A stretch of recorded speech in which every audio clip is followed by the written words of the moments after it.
Kdo pa si? Spoštovano občestvo, dobrodošli. Pred premierno uprizoritvijo lutkovno-režijskega prvenca prijazno pozdravim Benjamina Zajca, hišnega dramaturga Lutkovnega gledališča Ljubljana, kritika in performerja. Draga Tjaša, pozdravljena in hvala za vabilo. Z razlogom je to starinarnica, prostor zavrženih predmetov.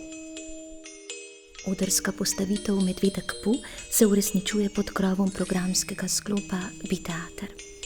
Reciklirana lutkovna predstava Medvedek Pu sledi sencam in soncem. Milne nas seznani s kompleksnim likom, sivčkom, zagrenjenim ali bolje rečeno turobnim, zapriseženim samotarjem. In prav mračnega lihoprstega kopitarja ustoličiš kot temeljnega protagonista. Kaj ne? Tako je, ja. Ta odločitev, da Sivček postane moj protagonist oziroma protagonist naše uprizoritve, je bila na nek način prva odločitev v delu v vsebinskem delu in pripravi te uprizoritve. Predvsem zato, ker se mi zdi, da v tej literarni predlogi in tudi v literarnem kanonu naslavlja in afirmira tiste osebe, ki mogoče niso najbolj zaželjene kot protagonisti, ki niso dobrodošli na tem prestolu, ki pogosto ne dobijo možnosti lastne akcije in udejanjanja, ampak so zaprti v neke okove stranskih likov, prijateljev. In hkrati se mi je zdelo pa pomembno, da dobi svoje mesto, nek tak lik, in da s tem v publiki svoje mesto dobijo morda takšni otroci. Od medveda, če stopiva korak v stran, od medveda čisto brez možganov se moramo mnogo česa naučiti. Njegovi nonšalantni preudarki prekipivajo od pristnega modrijanstva, če si smem dovoliti, in so zvrhani čuječnosti. Ker se naslanja na zdrav razum, dobrotljivost in skrbnost, je njegova pot skozi življenje sinja. Pujeva umetnost nedelovanja je prvovrsten primer daoizma v praksi. Se moraš strinjati, se lahko pripneš na to misel? Absolutno se strinjam z njo in mislim, da lahko daoizem iščemo v takšnih in drugačnih oblikah skozi vse like, pri čemer vrhunec doživi ravno v Puju. Je pa to na nek način, se mi zdi, tako v tem delu, kot sami življenjski nazor, o katerem govoriva, na nek način gre za pobeg pred realnim svetom, pred tem, kaj se dogaja okoli nas, nekakšna zaščita samega sebe, in na ta način se zelo elegantno vpenja tudi v sam kontekst. Te liki so igrače, s katerimi se otrok igra, kaj pa je igra, kaj pa je domišljija, če ne en prekrasen pobeg iz resničnosti. In Pu v tem smislu ne deluje, obstaja, je nekako sprijaznen sam s sabo, tak kot je. In ravno v tem se mi zdi pa najmočneje deluje, ker s tem, ko gre skozi ta svet neobremenjen s tem, kaj si bodo ostali prebivalci Hoste mislili o njemu, v resnici postavi eno prekrasno misel. Pri tem se mi pa zdi vseeno pomembno to zavedanje, da je to delo vseeno pisano v nekem izoliranem prostoru. Ta Hosta obstaja onkraj mogoče nekih resničnih parametrov, ki bi jo lahko uničevali. In zato si Pu in ostali liki morda lahko privoščijo malo bolj daoističen aspekt svojega življenja, medtem ko potem ravno, če se vrneva ponovno k Sivčku, pridemo pa do tega lika, za katerega pa izgleda, kot da je na eni točki stopil ven iz te stoletne Hoste, nekaj videl in prišel nazaj. Če izriševa genezo stvaritve, neogibno obsijeva izvirno potezo. Odrska oživitev obudi stare lutke, ki iz raznovrstnih razlogov niso zaživele na deskah, in so vse doslej nemele v skladiščih lutkovnega gledališča. Kako si gradil vlog predstave, da si naposled sklenil reciklirati lutke? Ta ideja se je v resnici rodila iz ene močne frustracije z gledališkim svetom, ki veliko pove in veliko poskuša učiti o pomembnih temah, zelo malo pa dejansko udejani v tak istih uprizoritvah. In tako so me začele vedno bolj jeziti uprizoritve, ki govorijo o okoljevarstveni krizi, pa so vendarle v celoti sestavljene iz plastike, iz novo zgrajenih konstrukcij, ki se potem, če pogledamo dramsko gledališče, na primer, zavržejo po odigranih abonmajih, po odigranih potrebnih ponovitvah uprizoritve.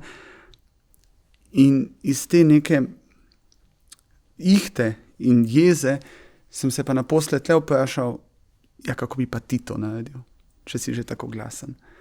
In takrat sem se zazrl v svojo matično hišo in ugotovil, kako ogromno predmetov obstaja v naši hiši, od katerih se nismo bili pripravljeni posloviti, in so ostali v skritih kotičkih hodnikov, moje pisarne recimo, kakšna se je znašla tam, v skladiščih, v delavnicah.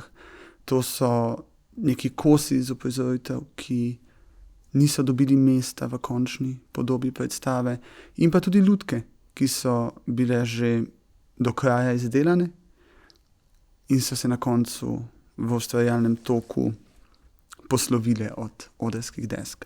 In takšne, ne seveda do popolnosti dokončane, ostanejo nekje v hiši in nikoli ne morejo zaživeti v svoji primarni manifestaciji. In zato sem začel nabirati te predmete, lutke, kose in se spomnil na svojo težnjo po uprizoritvi Sivčka iz Medvedka Puja in nekako se mi je zdela lepa simbioza med tema dvema idejama.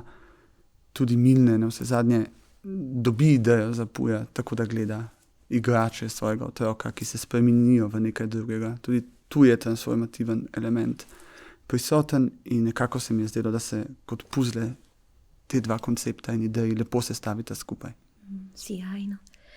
V procesu dramatizacije si se naslanjal na deli Medved Pu iz daljnega leta 1926 in Hiša na Pujevem oglu. Neredko so kritiški glasovi avtorju zamerili prebitek sladkobne sentimentalnosti, kot so se pogosto izrekali. In vendar so snovi naredili nepreklicno krivico, če se osredotočimo zlasti in zgolj na sladkobo, namreč spregledamo bistvo, ga zanemarimo. Kako ti vidiš, slišiš bistvo? Ja, se mi zdi, nič slabega ne vidim v sentimentalnosti, nič slabega ne vidim v patetiki, nič slabega ne vidim v prekomerni količini medu na odru, ki se steka, če le ima utemeljeno podstat, če le ima podtekst, ki ne pove samo nekaj sladkega, naivnega, lepega, ampak nosi s seboj še nekaj močnejšega. In se mi zdi, da Medvedek Pu to je, podobno kot Mali princ, na primer, tudi. To so zgodbe, ki so pomembne zato, ker nosijo toplino skozi vse aspekte svojega delovanja. In Pu je izredno topla zgodba, izredno sladka zgodba, oziroma zgodbe, več njih. In skozi to, ravno skozi sladkobo in mogoče vsake toliko pretirano sentimentalnost, ki je, se mi zdi, potem katapultirala Puja v komercializiran pop kanon, sporoči pa se mi zdi tisto, kar je mogoče trenutno najpomembnejše in kar mogoče najbolj pozabljamo, in to je, da nismo sami, ni vsak zase sam, da smo skupaj v tem loncu, ki je naša družba, in da je prijateljstvo pomembno in da ga ne smemo zanemariti, da ne smemo zanemariti ljubezni sladkobe v osebnem življenju in da ne smemo pustiti, da nas dogodki, ki se odvijajo okoli nas, zagrnijo, da izpraznijo naš lonec medu in to sporoča. Se ne da. Bo sentimentalen, bo ljubeč, bo požrešen, tudi ko ničesar ne bo imel. Kako lepo, naj nam nihče ne izprazni lonca medu. Prebiranje zgodb o medvedu Puju in druščini znova in spet preseneti, tudi ali celo predvsem odrasla bralko in bralca. Zgodbe, kot vemo, so duhovite, iskrive. Milne je namreč prvovrsten opazovalec človeškega delovanja, vedenja. Njegova sposobnost, da ošvrkne svet odraslih, ki vse prerad govori eno in počne drugo, ni samo umevna. Orodje ironije je fantastično sukano. Predvsem se mi zdi izredno bogastvo njegovega pisanja to, da v enem delu, kot je recimo Medvedek Pu, na dva različna načina naslovi svojo ciljno publiko, otroško, in publiko, ki neizbežno pride s to otroško publiko. To je odrasla publika, to je starš. Pa naj si bo kot bralec pravljice za lahko noč ali pa gledalec uprizoritve. In ravno tu, kot si že sama omenila, lahko sporoča zgodbo o prijateljstvu in medsebojni povezanosti otrokom, istočasno pa skozi svoje like, ironično, včasih celo direktno cinično, naslavlja pa naše lastnosti, ki jih pa lahko beremo kot različne like, ki naslavljajo različne odrasle tendence, če rečeva temu tako, ali pa naši liki predstavljajo skupek enega človeka. Mislim, da v vsakem od nas je malo sivčka, malo Puja, malo Pujska, tudi kenguruja.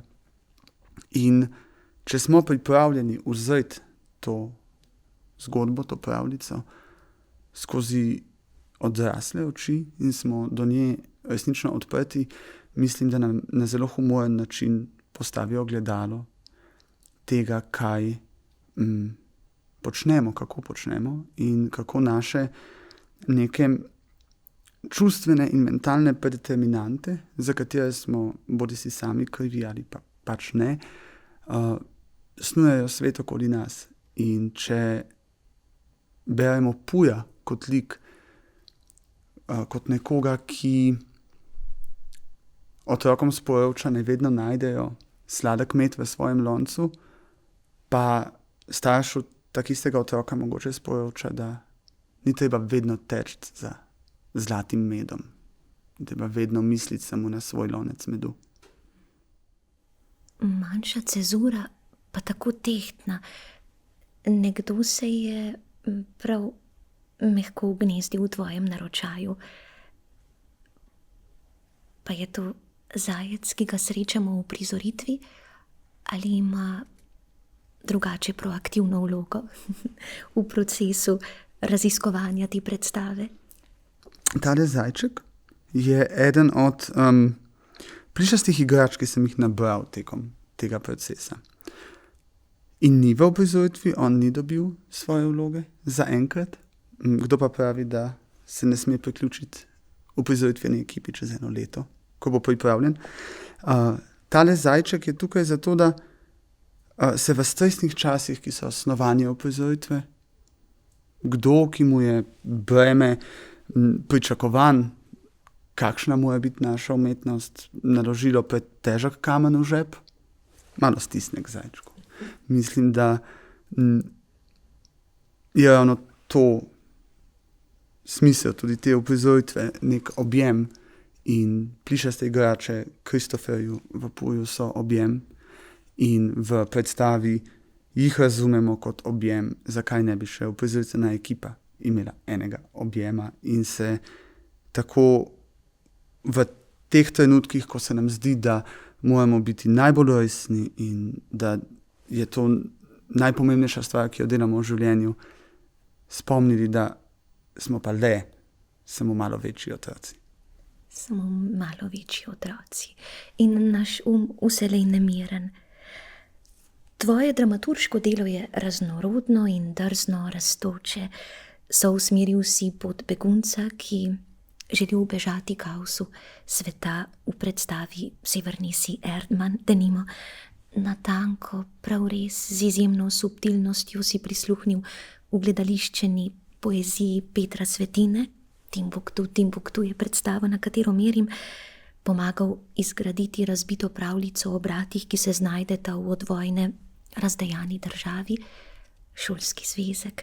Resnično si zaslišal Shakespearejevo najbolj krvavo igro.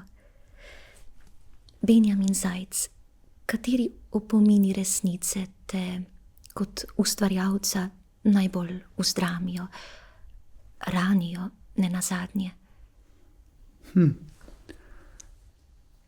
Eno taka, včasih mislim, da negativna lastnost, včasih pa se mi zdi, da pozitivna lastnost mojega bivanja je ta, da sem izredno emotivna oseba, ki čustva vedno postavlja pred razum, kar pomeni tudi, da sem vzkipljiv človek. Človek, ki včasih deluje na impulzu, raje kot na premišljenih smernicah svojega delovanja. In pa tudi, kot je jasno iz prihajajoče uprizoritve, izredno sentimentalen človek. Kar pomeni, da me se mi zdi, že celo življenje spremlja neka ranjenost nad stvarmi, ki jih gledam v svetu, ki se dogajajo, ki so bodisi krivice, bodisi vojne, bodisi splošno nesprejemanje nekaterih ljudi. In to je od nekdaj izredno vplivalo na moj obstoj, vsakdanji in ustvarjalni. Ampak na eni točki se mi zdi, da sem se relativno hitro, ker sem tudi delati začel zelo hitro v svojem življenju, moral sprijazniti s tem, da sveta pač rešil ne bom, da nisem dovolj močen in nisem dovolj ambiciozen. Niti se mi zdi, da je mogoče, da ena oseba reši ta svet. In se zazrl v svoj mikrokozmos. In se mi je zazdelo, mogoče pa lahko ta svoj mikrokozmos majčkeno polepšam. Mogoče pa lahko v tem mikrokozmosu poskrbim, da se bodo ljudje okoli mene počutili varno, dobrodošlo, da afirmiram njihova čustva, raje kot zatrem za ceno resnosti, elegance in nivoja, karkoli to že pomeni. In si v tem smislu začel graditi svojo pot in se mi zdi, absolutno sem še premlad, da bi delal retrospektivo svoje kariere, 5-minutne, pa vendar lahko opazim, da ravno ko se je zgodilo to dojemanje, se je zgodil tudi mogoče premik v interesu, v umetnosti. Če so uprizoritve mojega najbolj začetnega dela kariere vezane močno oziroma povezane s temami vojne, posilstev, vse splošnih univerzalnih krutosti, tako kot šolski zvezek, Severni si, tudi Temnica, recimo z Matijo Solcetom, se moj ustvarjalni korpus in interes sedaj počasi preusmerja bolj navznoter in se vedno bolj fokusira na prošnjo in zahtevo po empatiji,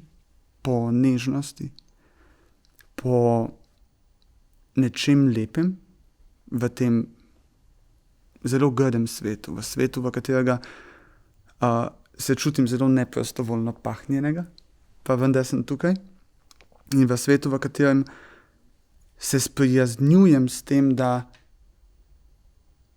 ljudi, ki so mi ga ustvarili, ne bom prepričal, da moramo drugače. Ne bom prepričal, da moramo svet gledati skozi ljubezen. Lahko pa se obrnem za sabo, lahko pa pogledam na mlajše generacije, na te, katerim jaz zdaj snujem svet in jim poskušam pokazati svet takšen, kot bi si jaz želel, da je. In to je svet, ki je nežen in svet, ki je spoštljiv do vseh. In morda, če vsak od nas to naredi z eno ali dvema osebama, utopično, optimistično, pa vendar nujno, upam, da pridemo na točko, kjer ne bo več toliko žalosti. To ne pomeni, da verjamem, da bodo moja dela ustavila vojno. Mislim, da je to nemogoče. Želim si pa, da bi nekomu bilo malo lažje zaradi nas. In to me trenutno recimo najbolj žalosti, ko vidim ljudi, ki se zavestno ne želijo potruditi, da bi nekomu bilo malo lažje. Ki se zavestno otepajo ideje imeti rad. Ideje, kot pravi Sivček v predstavi, biti nežen včasih, biti močan včasih pomeni biti nežen. Z oglenim klicajem si pospremil obe ljubeznivost in ljubezen, si mislim tudi v temle koraku, kot eden 3 selektorjev si domišljal in navsezadnje domislil Festival Lutke 2024. Cvet krisa se je odprl, vemo, selektorji niste več ujeti kot ptice v zankah. Kakšen pogled prinaša zelo sveža svoboda? Ali za festivalom ostaja mamljiv okus? Kaj predvsem ostaja s teboj, Beni? Absolutno je mamljiv okus, absolutno je v grlu ostaja neka sladkoba, žametna sladkoba, po nečem finem, nečem, kar smo naredili skupaj, nečem, kar se mi trenutno zdi bilo uspešno. Hkrati pa s takšnimi dogodki in v veličini tega dogodka, tudi zame največjem trenutno, pride neka izredna čustvena utrujenost, po kateri plujem trenutno in se ji ne upiram in je ne tepem stran. In je utrujenost, ki nas sili v samorefleksijo, v premislek, kaj je zares bilo dobro, kaj je zares odzvanjalo, zakaj je odzvanjalo. In je na nek način nujno in si želim, da bi se vsi podali na pot samorefleksije po vsakem svojem spočetju, če rečeva temu tako. Pa vendar v tem ni veliko svobode, morda ravno nasprotno. Ta utrujenost, ki jo prinese umetniško zamišljanje, ki se pogosto zdi lahkotno in frfotavo, te potem, ko odide, ko se zaključi, lahko zelo močno ujame v zanke, ki pa jih je treba zelo pametno preplesti in na novo splesti, da ne ostaneš ujet v njih. In jaz jih trenutno še pletem in razvozljujem v smiselno celoto. Benjamin Zajc, zakaj lutke niso le bežen strepet? Kaj jim daje trajno, nepreklicno vrednost? En ključnih razlogov, zakaj me uprizoritvene umetnosti mamijo in vedrijo in navdušujejo, je prav to, da so bežne, da so minljive, da seveda obstajajo v arhivu v obliki fotografij in filmov, ampak svojo zaresno celovitost pa dosežejo samo z ljudmi tukaj in zdaj in obstajajo ne samo kot umetniško delo, ampak celo od ponovitve do ponovitve. Edinstvena izkušnja, ki na to izgine in je ni več. In je razbremenjena odgovornosti večnosti. Nič ni za večno. In v tem smislu, seveda v ta smislu se upenjajo tudi lutke. Tudi one so bežne. In tudi one so zares one, samo ko jih imamo na odru, ko živijo na odru, ko jih postavimo v muzej, v fundus, v skladišče, so bližje kipu, kot pa lutki in za njimi ostane samo še nek potencial tega, kaj bi lahko bilo. In to je izredno, izredno zanimivo, močno in konec koncev tudi ta predstava je nekakšen poklon temu, dati ljudkam, ki niso, za katere je izgledalo, da ne bodo doživele svoje prvinske moči, zavrženčki Lutkovnega gledališča Ljubljana v tej predstavi dobijo drugo priložnost življenja. In ko se lotijo tega življenja, ko stopijo pred nas, pa se na nek način upletajo v večnost, ker naslavljajo naša čustva in nas pogledajo v oči veliko močneje, kot to lahko naredi sočlovek. V nas pogleda predmet, za katerega ne pričakujemo, da se bo premaknil. Hkrati pa predmet, za katerega vemo, da nam ne more nič slabega. Konec koncev ga lahko vedno odložimo, pa vendar mu prisluhnimo. In naša človeška pripravljenost in fascinacija s tem, da prisluhnemo predmetom, je edinstvena in v tem smislu lahko doseže mnogotere preobrazbe v občinstvu, kot tudi v predmetu samem in njenem animatorju, njegovem animatorju. In večnost, se mi zdi, se v lutki izriše prav v tem, da spregovori na način, na katerega med sabo ne znamo. Da, kako čudovita merodajna mera za večnost, pravzaprav. Benjamin, si tudi performer. V stari mestni elektrarni si razmeroma pred kratkim razodel žgočo silo srca in se dal vsem na oči. Kako si vstopil v performativno manifestacijo erotomanija? Ja, te manifestacije ali pa pustolovščine, bi jim jaz rekel, so neka moja bitka s samim sabo. Če sem prej rekel, da sem izredno čustven človek, sem po drugi strani tudi izredno prestrašen človek v svoji matici. Človek, ki ga je presenetljivo veliko stvari sram v življenju. In vsako leto se mi zdi, da se želim z enim tem sramom ali enim tem strahom spopasti. In začelo se je z absolutnim strahom pred javnim nastopanjem, kar je bilo rojstvo mojega čisto prvega performansa, še v rodnem kraju, še zelo podtalno.